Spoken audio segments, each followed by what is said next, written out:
there, Ariana from Crafting Happiness here. Today I'm going to show you how to weave in your ends and how to deal with them when you have multiple color changes.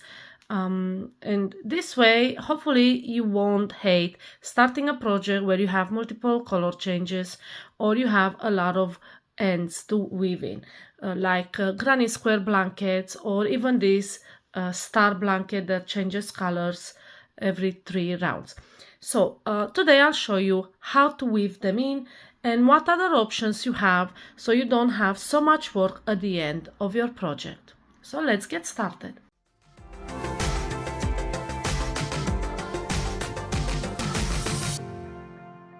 The first thing you do when you work on a project with multiple color changes is to try to minimize your ends as much as possible, and that means crocheting over them. So in this case I've changed my colors from red to green, and I have these 2 ends which normally you would have to weave in, but what I'm gonna do is crochet over them and not have to deal with it later. And for this to work, you have to leave quite a long tail, so you have to crochet over quite a big area, so when you wash your project, when you handle your project, these ends won't unravel. And this is as simple as holding your tails over your work, and then when you insert your hook into the stitch, make sure these ends come over it, and then just make your stitches as usual, like so. Just make sure you're not skipping any of these. They come over your hook so you can catch them in between the yarn. And if you do this in every stitch, you can just hide them and you won't see it.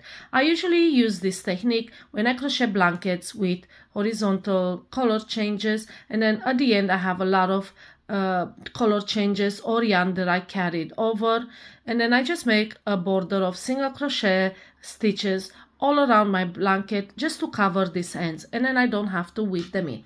Now there are situations where you can't use this technique, and that's usually when you have to skip stitches. So when you chain 3, for example, and then skip 2 and single crochet to the next. Now in this case you can't do it, but usually you'll be able to crochet over your ends and minimize the amount of ends you have to weave in. So that's one technique. Now I'll show you how to deal with the remaining ends.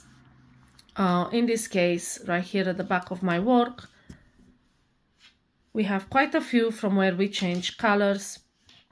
And let me get rid of this green. So now we have, after we crocheted over all the ends we could possibly crochet, we have all these ends.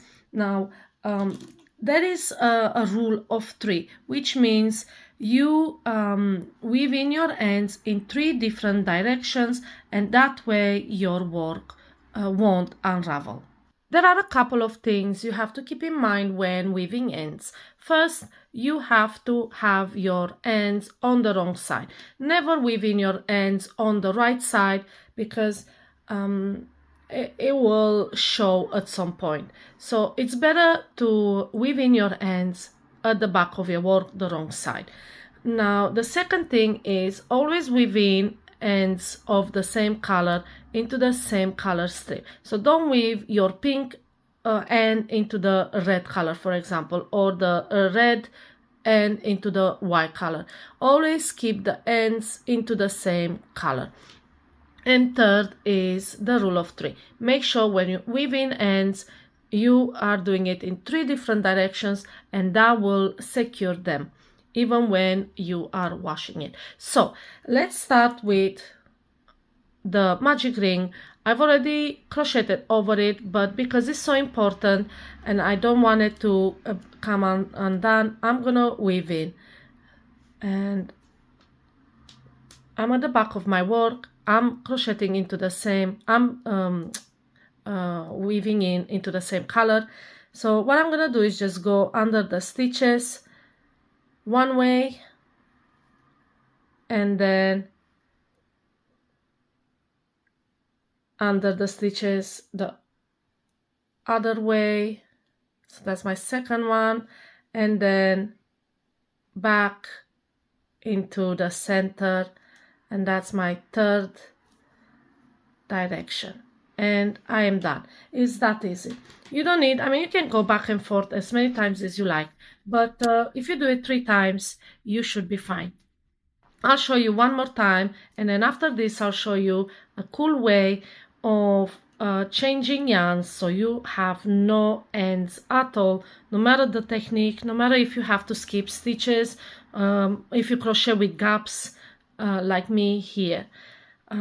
So one more time, we are now crocheting with red. I don't know if you can see it, and I'm gonna thread the yarn through the stitch. So that's one direction, and then back, but not the same way. Choose another path. So for example, go over this and back, and then our third direction is this way.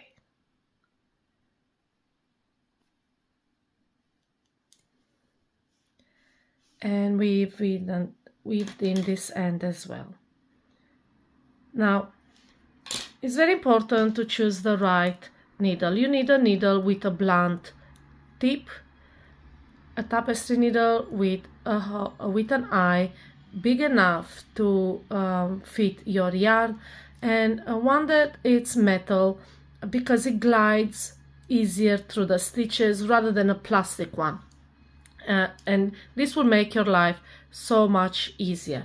Now let me show you a cool hack so you don't have ends to weave in at all. If you don't want to have ends at all, this is a cool hack to learn and use, especially when you have different color changes or a lot of projects with a lot of color yarns. So to do that, I'll show you first how to make the magic knot, and this is a fisherman's knot. What we're gonna do is attach this end to this strand and this end to this strand, and then we pull it and cut it really close. So all you have to do is just make a knot like you normally do, like so. Just tie it, and now with this end we make a knot onto this strand. So just a normal knot, a simple knot, like so, and just tie it. So now you have 2 knots on either side, and what we're gonna do is just, let me just unravel this, and then all you have to do is just pull the ends, cut these little ends as close as you want, doesn't make any difference, just don't cut the knot, and now this will not come undone. And this is how you deal with your ends. Now let me show you how I did it on my work. So here I made a few double crochet stitches, and then from this point on I want to switch to green. Now what you're gonna do is make a magic knot, and which will settle behind these stitches, and then from this point on you continue with green, and there will be no ends to weave in at the end. So this can be in the middle of your work, at the end of your row, it doesn't matter. First thing you do is cut the yarn short. So in my case it was short already, but whatever length you have, make sure you cut it short, maybe a centimeter from the stitch. Then the second thing you do, you unravel the last stitch and then put a stitch marker here in a loop to stop from unraveling further. So let's do that. Okay. So that. Now we're gonna use this end and my green. I'm gonna make a magic knot.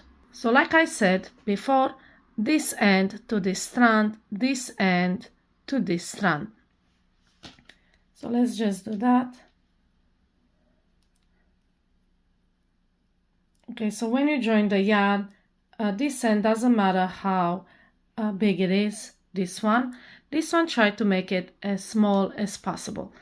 So let's make a knot that is the smallest possible, so you don't use the entire yarn, just make a small knot.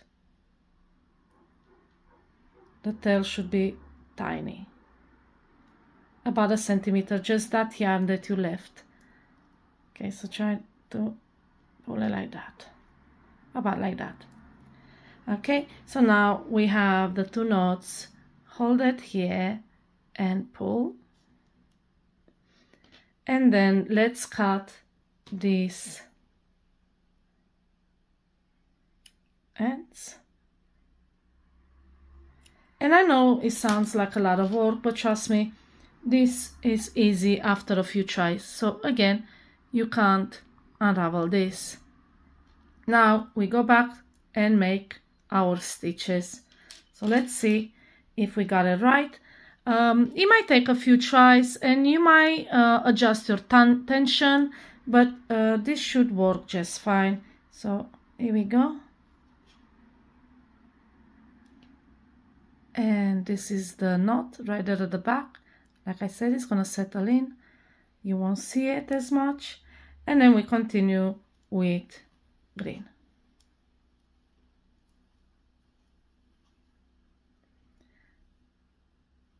And there are no ends to weave in.